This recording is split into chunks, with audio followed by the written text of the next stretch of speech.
Spiritual lessons and engagements are ever present. They exist in the presence of a discarded piece of furniture. They seek attention from the worn face of a person on public transportation. They lightly touch your heart, tickled by the smile of an ancestral memory. These encounters come to urge the arising of our understanding, compassion, and divinity positioning.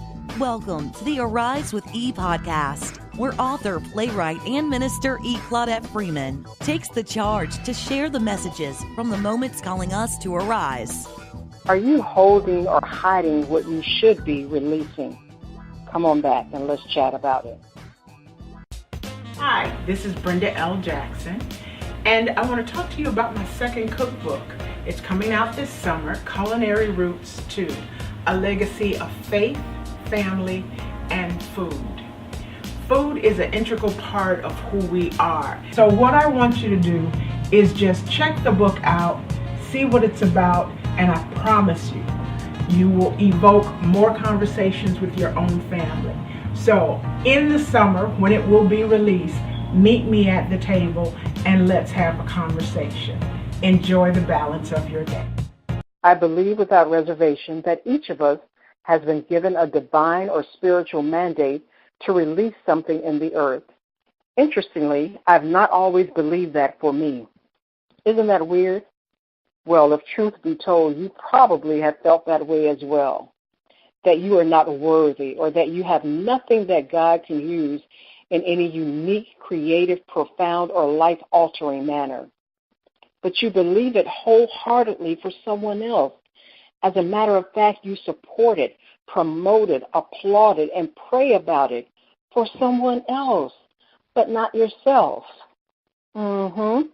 Just look the other way. And while you do, can I tell you today, since God is no respecter of person or position, what is good for the goose, is good for you, old gander. I acknowledged a little while ago that I have the gift of dreaming. It is a divine communication technique for me. It was not until I acknowledged that and opened myself up to it that I learned to meditate and thus tap into visions, dream communication, in an awake state.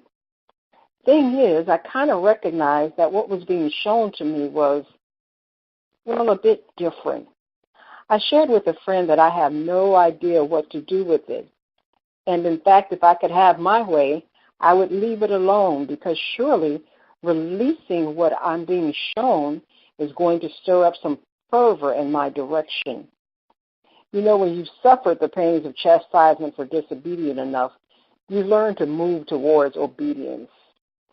So in my trek towards obedience, I began to see how the divine communications could dance rhythmically with my gift.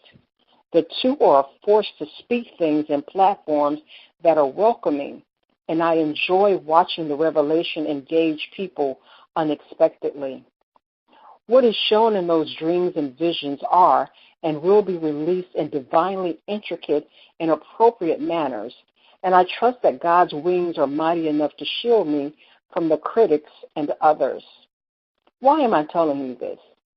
Because there is something that you've been battling that is bigger than you, and is so much bigger than you that you believe you are unworthy to fulfill it. And you are wrong. You see, it has nothing to do with whether or not you are worthy, capable, or able. It has everything to do with whether or not you are willing and whether or not you can trust the God that uses whosoever he chooses. So what's your big deal? I will tell you what my friend shared with me. Acknowledge it and accept it. Then move in it. The details come in obedience. Arise in your big deal and go forth.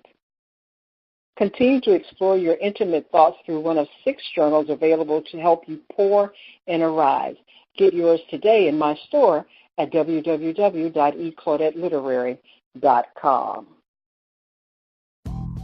Thanks for engaging Claudette Freeman's Arise with E podcast. Be sure to join our mailing list at www.eclaudetteliterary.com for priority updates on workshops, events, and more. For sponsorship and advertising opportunities, email rightwordawakened@eclaudetteliterary.com. Arise with E is part of the WWA, the Right Word Awakened movement, and Emily Claudette Freeman Vibe.